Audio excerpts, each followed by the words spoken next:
The young homeless woman sat curled beside the brick wall behind the grocery store, her knees pulled to her chest, her arms wrapped tightly around them as if she could hold herself together that way. The evening wind was sharp, stinging her cheeks, and every time someone walked past, she tried to shrink even smaller. She hadn't eaten since yesterday. She hadn't slept properly in weeks. And today she'd simply broken. Talia had lost everything in a single month: her job, her tiny apartment, her mother to illness, and with that, the last person who ever reminded her she mattered.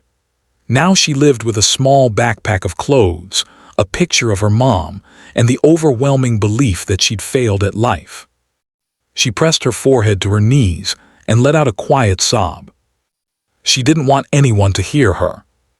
She didn't want anyone to see her. But someone did. Small footsteps stopped in front of her, hesitant, soft, almost unsure. Then a tiny voice whispered, "Are you okay?" Talia stiffened. She lifted her head slowly.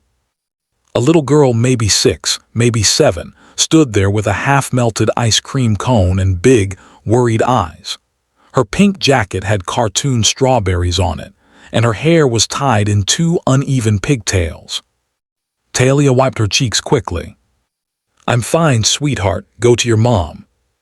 The girl didn't move. Instead, she leaned slightly forward, studying Talia with a seriousness only children and angels possess. "You're crying," she said softly. Talia swallowed. "It's nothing." The little girl took one tiny step closer. "Did somebody hurt you?" No, Talia whispered, shaking her head. "Just life gets heavy sometimes."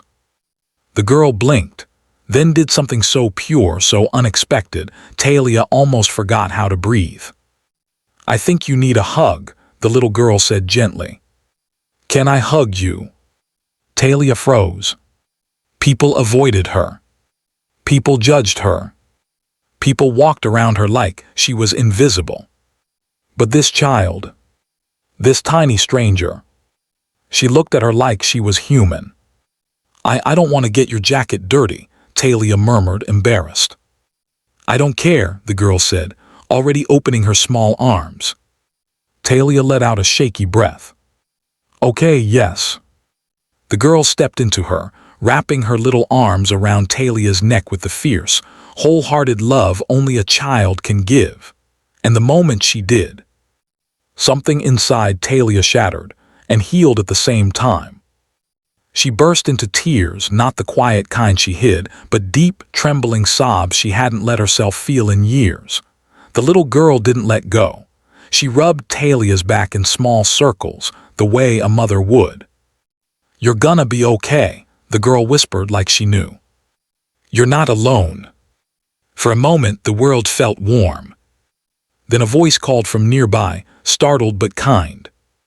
"Lily, sweetheart, what are you doing?" A woman rushed over, mid-30s, well-dressed, a grocery bag in hand. She froze when she saw her daughter hugging a homeless woman, but instead of panic, her expression softened. "Mom," the girl said, still holding Talia, "she's sad. I gave her a hug." The woman knelt down beside them. Talia quickly pulled away, wiping her eyes again. "I'm so sorry." "No," the woman interrupted softly. "Don't apologize." She looked at Talia, really looked, and her eyes filled with compassion. "Have you eaten today?" Talia shook her head.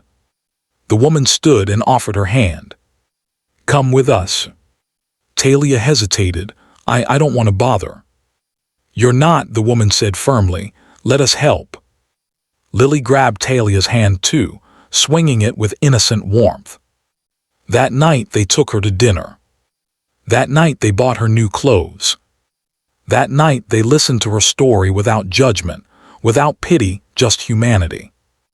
And 1 week later, when the woman learned Talia had once worked in childcare and had nowhere stable to stay, she offered her a job, and a room, and a chance, all because one little girl saw a broken stranger and decided she needed a hug. Sometimes angels don't come with wings. Sometimes they come with pigtails, sticky hands, and a half-melted ice cream cone.